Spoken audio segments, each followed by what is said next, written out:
Mga Lebanese basketball fans sinabing easy win lang daw ang nakuha ng Lebanon sa Pilipinas. At Gilas hindi nga ba tumodo sa laban kontra Lebanon? Yan ang ating mga pag-uusapan para sa video natin ito.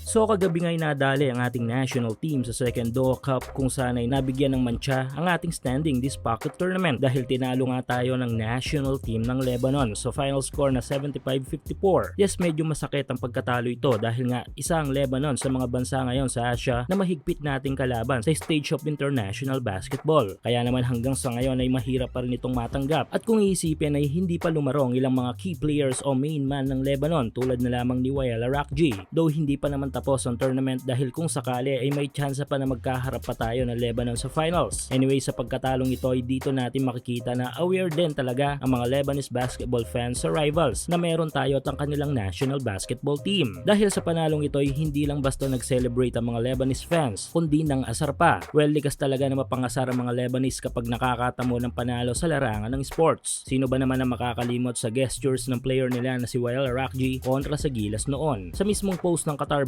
Basketball Federation sa kanilang official social media account ay dinagsa ng komento mula sa mga Lebanese fans. Ayon nga sa isang ito ay easy win lang daw ang nakuha ng kanilang national team kontra sa Pilipinas. Dagdag pa nito ay may partida pa daw tayo kung iisipin dahil ang 7 manlalaro ng kanilang main squad ay hindi lumaro sa laban na ito. Meaning team B nga lang ang nakaharap ng Gilas at natalo pa tayo. More on mga comments nila dito ay easy win. Isang bagay na pangmamaliit para sa ating national team. Pero ang tanong na nga lang ng marami ay naging seryoso ba talaga ang ating national team sa laban na ito? Kung sana sa first half ay maganda naman ang kanilang nilalaro pero pag-akyat sa second half ay tila nag-iba na ang galawan ng Gilas. Even nga ang setup ng lineup ay naiba na din. Ongoing pa rin ang up to 6,000 pesos bonus na ipinamimigay ni 1x sa inyong first cash in. Hulaan kung sino ang mananalo sa laro sa PBA, NBA, FIBA o sa kahit anong liga ng basketball sa Asia. At kung tama kay magkakapera ka, kaya i-click lang ang link sa ating comment section at ilagay ang promo code na makikita nyo sa ibaba ng screen. Ito nga ang naging kapansin-pansin sa laro na kahit pangahirap ang Lebanon import kapag nasa floor si Junmar ay nilabas pa rin ito sa game at si AJ Edu ang pumalit. Same thing kay Thompson kung saan ay naging isa sa mga malaking producer natin sa offense at defense sa first half ay tila nilimitahan din at ipinalit ay si Newzam at CJ Perez kahit pa nga maalat ang mga ito sa laro. Well, bago pa ang pocket tournament na ito ay sinasabi na nga ni Gilas head coach Lincoln na hindi nga po puwersa ng gusto ang ating national team sa mga laban nila even sa third window ng FIBA dahil iniiwasan ng mga possible player injuries. Buti na nga lang at ibinalik pa sa game si Brownlee noong inilabas na ito dahil nga ayon kay coach team ay magsasagawa sila ng load management sa ilang mga players natin at isa na nga dito ay si Justin Brownlee. Makikita na pigil sa laro ang Gilas sa laban na ito even sa Qatar ay nakita natin yan. At least dito ay makikita ni coach team